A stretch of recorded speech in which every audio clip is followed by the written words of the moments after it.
Hello, everyone. This is Marcel.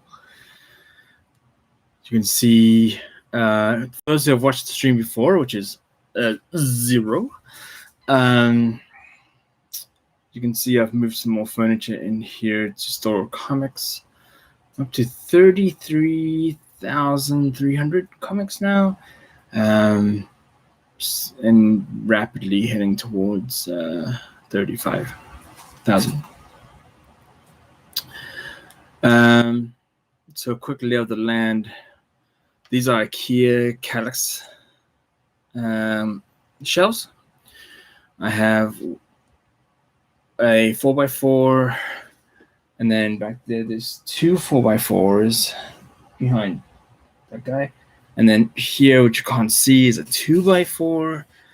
And then in that closet with the lights is built-in shelves for clothes.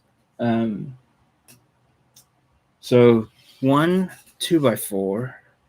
So these two here going to stack. Stores about 2,000 comics. And then the closet stores another 10,000. So I have in another room next door to this one, the closet there, which is a double wide closet like this one, is floor to ceiling in BCW boxes, short boxes of just indie titles. So what's in this room is just DC and Marvel.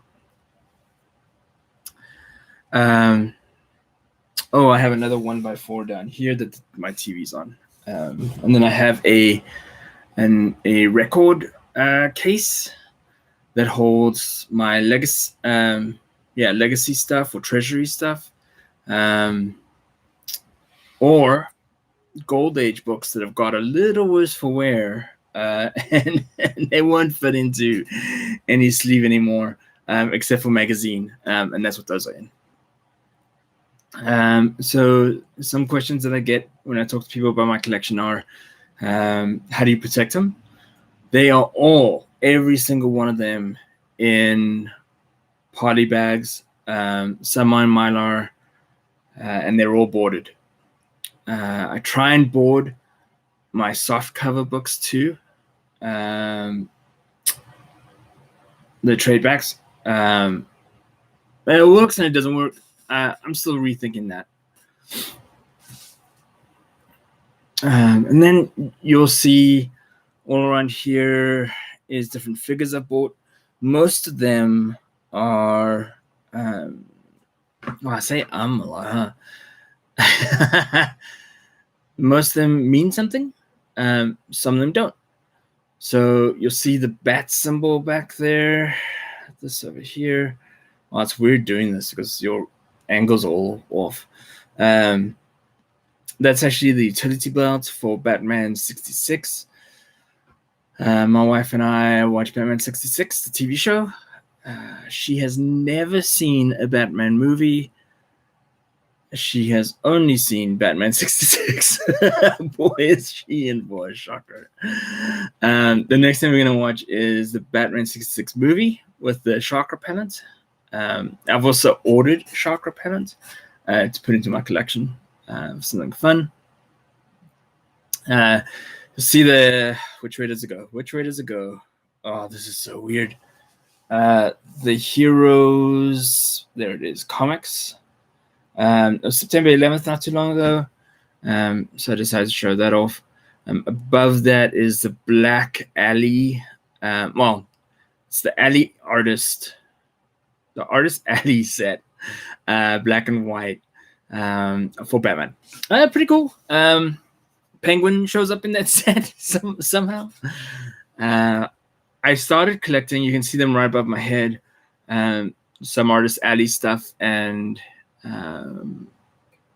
so I have all 5 of Batman and all 5 of Wonder Woman and all 5 of Superman.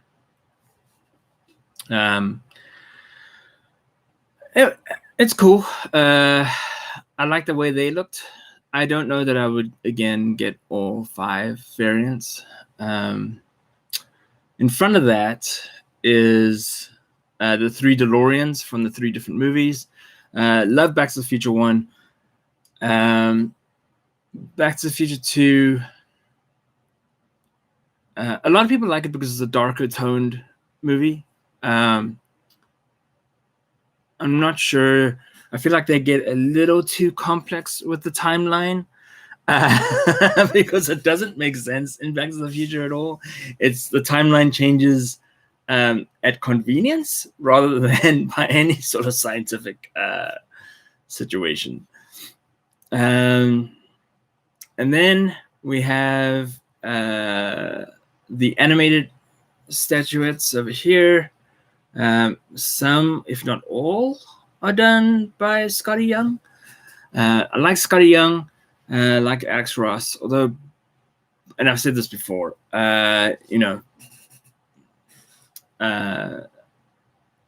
they're very heavily used right now, and that's probably great for them, for their pocketbooks. I would like to see a comic series come out that doesn't have either one of the artwork as a variant. And I actually ordered the a variant directly from Scotty Young. So, I mean, I'm such a hypocrite. And then otherwise, there's a mix of stuff. There's some DC Multiverse from McFarlane, a lot of board games, which is a little weird. I don't have a whole lot of Funko Pops that's Marvel and DC related directly. The ones that I tend to try and get are the ones that come with t-shirts. So you can see Flash and Joker back there. The guy that's kind of hanging out over here on top of Thor. It's another Artist Alley guy. Let's see. This shield that looks very fake, because it is. There are no real Captain America shields. But that looks extra fake.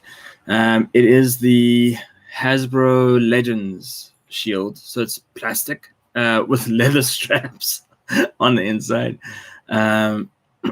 There's my signed Christopher Reeves, which I'm not sure is a real signature or not. As we know, he had an accident sometime before he died. And the paper that's printed on came out after that accident. So maybe he signs the magical third hand. I think his wife was signing for him, and he had some other executives of the estate signing for him, but it kind of puts into question the whole authenticity of it. Otherwise, you see the Coke Zeros back there. I mean, the Coke, Mexican Coke back there. Love that stuff. So that's the place. I'm working on the ceiling right now. I'll show you. It's a pretty cool Wolverine poster. And then my walls all covered in stuff. I have probably 200 pops lying around. Bought them dirt cheap. None of them are special. I just wanted something to fill in the 4 to kind of viewable space in this area. If this place feels a little like a comic store, that's intentional. Before COVID happened, I was going to open a mobile comic store. I had at the time 15,000 comics and about 10,000 extras, but they were high quality extras. So yeah, I was going to do that. I went and visited a few shops just to understand what is good about them and what is bad about them. So we'll kind of use that as a segue into the next section, which is LCSs. So LCS stands for local comic store. In the Bay Area, which is where I'm at, I have quite a few. The nearest one to me is called Comic and Figure Addicts. So what do I buy there? I buy comics and I buy figures. When you go in there, it's a little overwhelming at first, but you can tell someone that knows the industry is kind of taking care of the shop, and that's one. I've never bought back issues from there. I find it a little confusing. It feels like they're always working on it, which I guess is good. Anyway, when I buy back issues, I buy them in the thousands. It's just how I function. So the figures there are really good. They're well priced. Now, I will say, if you are an online shopper, you will eventually, if not quickly, find better prices than your local comic book shop. So why support your comic book shop versus going online? It's a great question. I was an online shopper before kind of getting knee deep in here for comic stuff. I think, look, you're supporting a small business that's in your town, and that's great. But beyond that, they're willing to do things for you that online stores are not. So if you have a pull list with them, and you tell them, hey, I want, if ever another X-Men comic comes out, if it's an X-Men character, I want it. It's really hard to do that with online stores and get them in a timely manner. So that's a huge point for me. When I was getting into figures, I didn't know what I wanted to do. It's clear I still don't know what I want to do. But I was able to talk to people in my local comic book store, and they pointed me in a great direction. Legends is big, and I bought lots of Legends. DC Multiverse was new at the time. It's nice to get from ground, or McFarlane. It's new at the time. Nice to get from ground up on that. So, yeah. More than anything, if you grew up in the United States, I clearly did not. It's very nostalgic walking into a comic book shop. Now, I will say this. Comic book shops have evolved. They used to be more like places like, so if you're in Mountain View or in the South Bay, you're working as Lee's, where you walk in, comic books, T-shirts, figures, that's it. Similar to what you see on The Big Bang Theory. And that's how comics and figures is. CFA.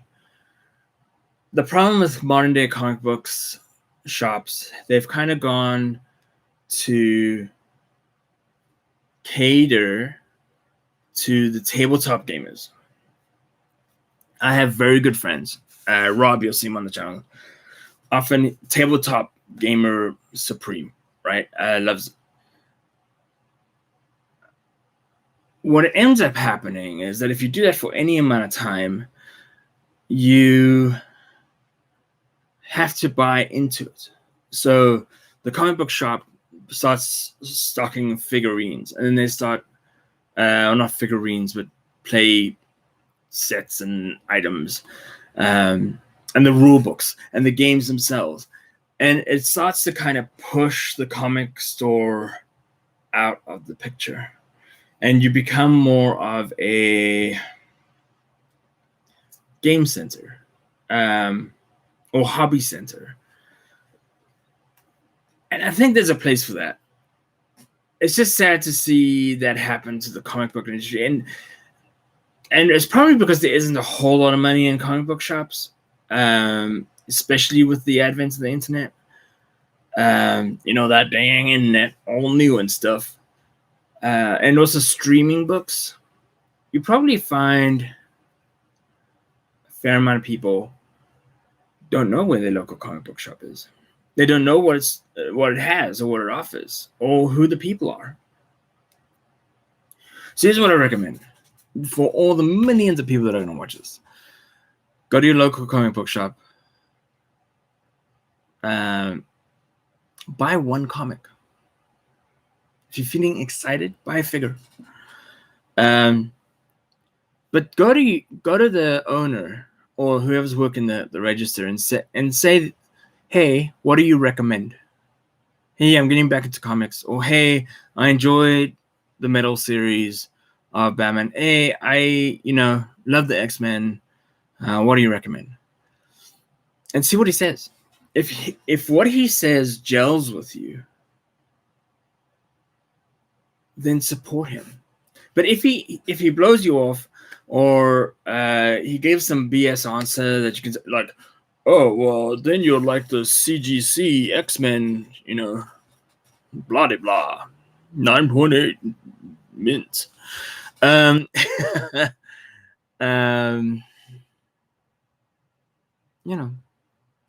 It's not the shop for you. If they don't have stuff and they're not willing to order stuff that you like or that you want, it's not the shop for you. So, okay. So, confession time. I spend money online on comics. To be honest, it's a 10-to-1 ratio. I'll go into one shop, Comic Addicts, Comic and Figures Addicts, and I will spend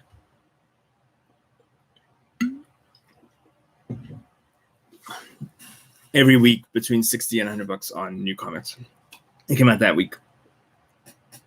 It's mostly DC and mostly Marvel, because that's what I enjoy.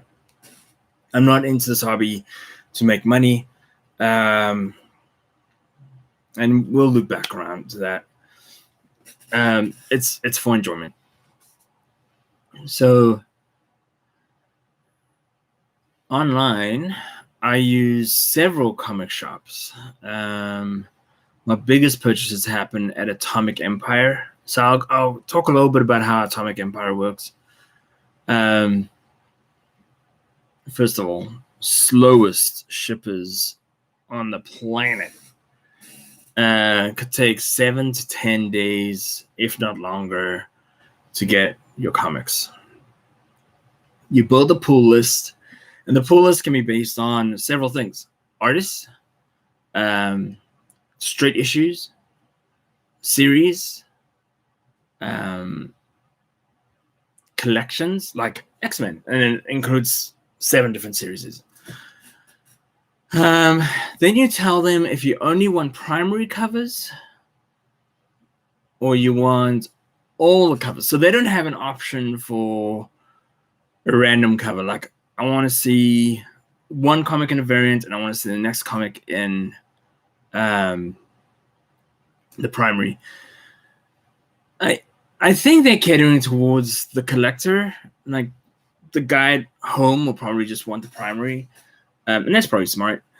The collector wants all the variants, as many variants as he can get. He wants them because they might be big money. They could be his nest egg, whatever it is.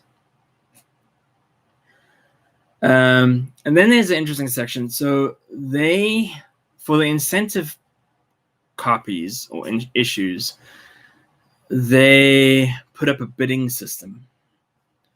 So you put in a max bid. So incentive copy comes in, and so it's a 150, right? A 1 to 50.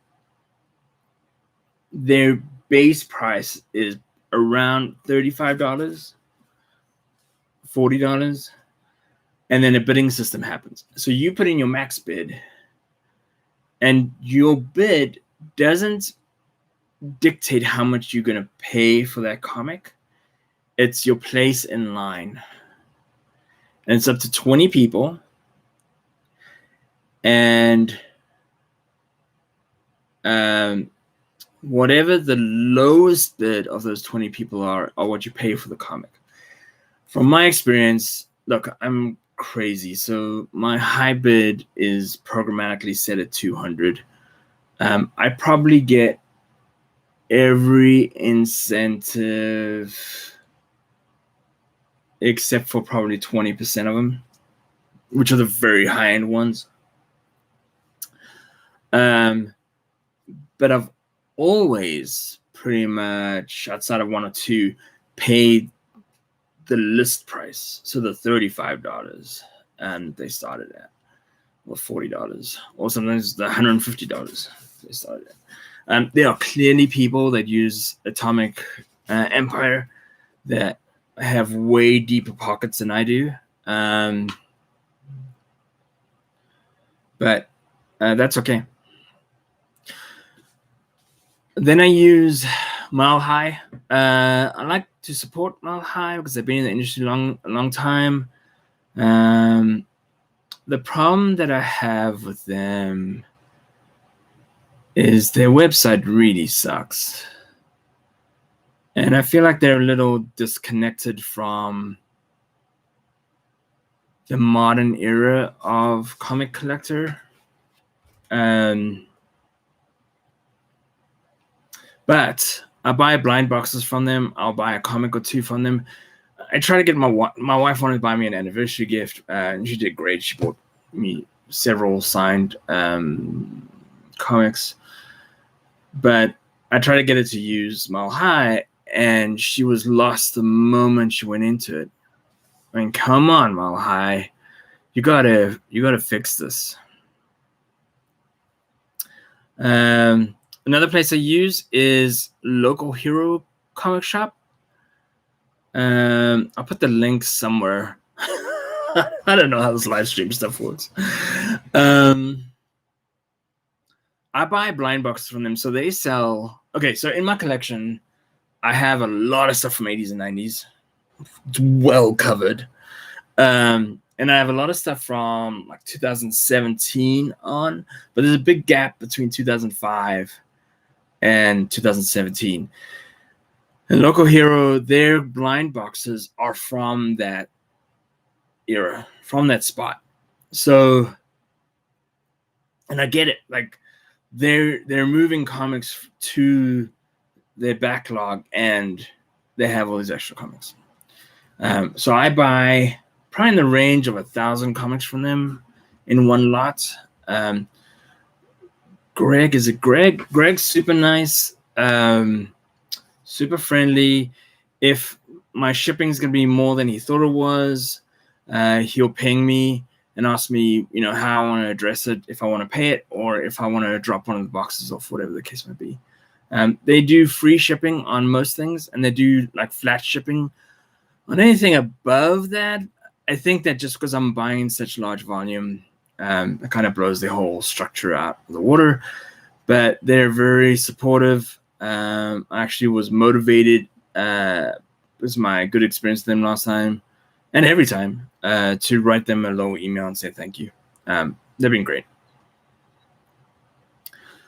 So those are the three main ones I use. Mile High is probably the most cliche-ic. I've kind of stopped using them over the last month.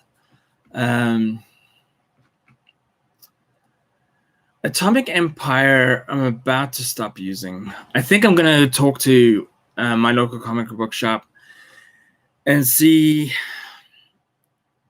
because they were giving me a 35% off deal.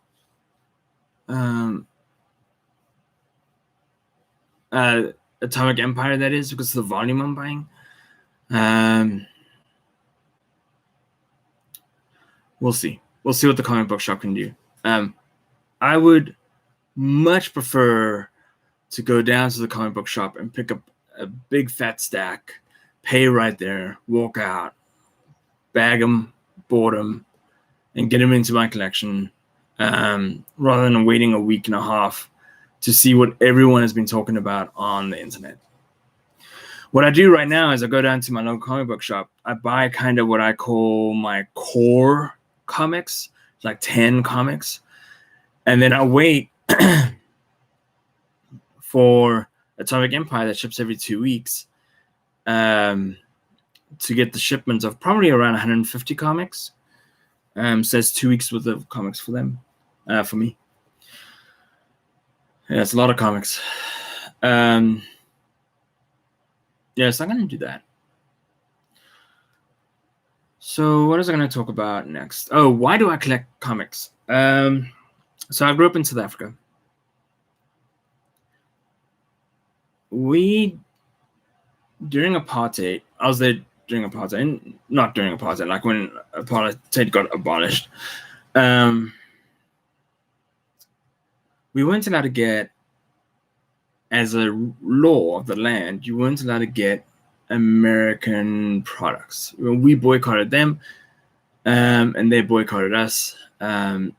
Really silly in that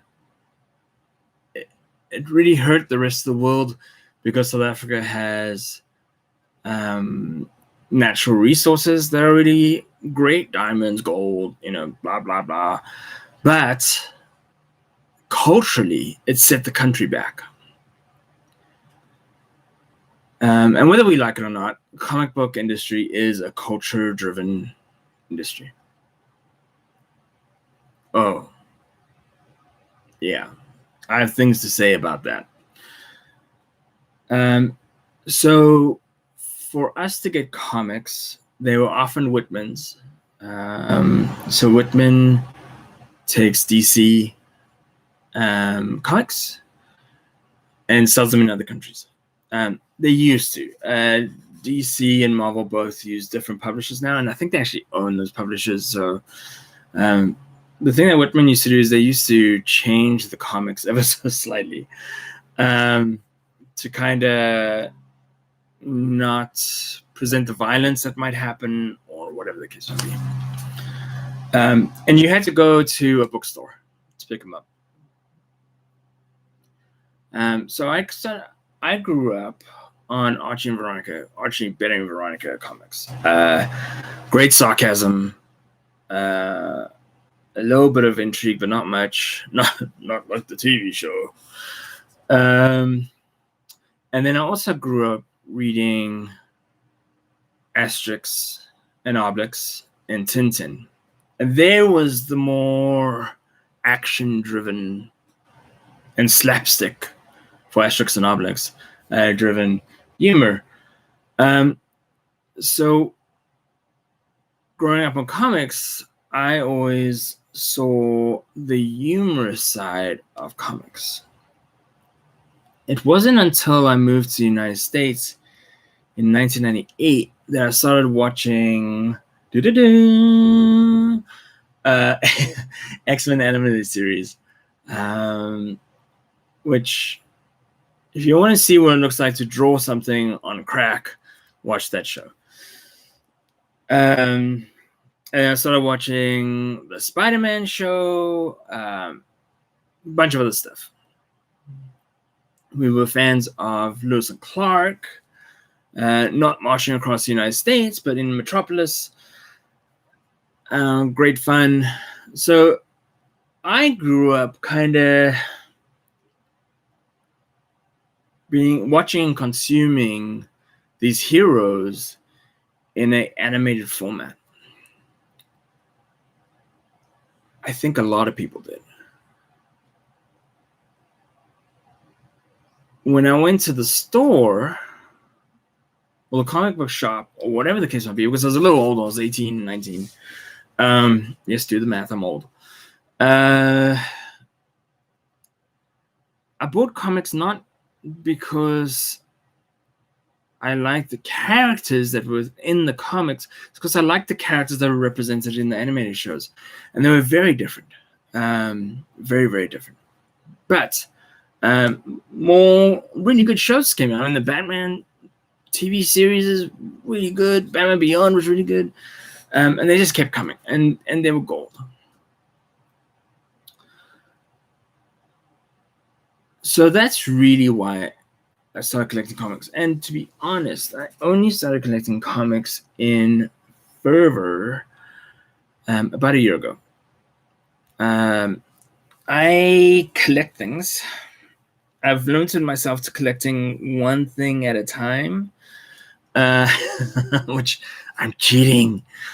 I'm collecting figures and comics. I have, it's not OCD necessarily, but it's like a completist attitude, which a lot of people have, especially thanks to video games. Anyhow, so that's my fond memories of comics. That's why I have an affinity towards comics. My attitude towards it isn't collect more than one of any type. I collect one issue of that issue, and it goes on the shelf, and that's it for that issue. You get people, and it's just a style of collecting that will collect, 6 number ones of Uncanny X-Men, and they're worth a ton of money, and good for them. They have that kind of money, but I collect one issue. If it's a key, I have one issue. If it's a number one or a potential key, a speculation, one copy. I don't believe in kind of stockpiling or getting 100 signatures on the same comic, on 100 issues of the same comic. Don't believe in it. This is not a hobby to eBay, for me at least. So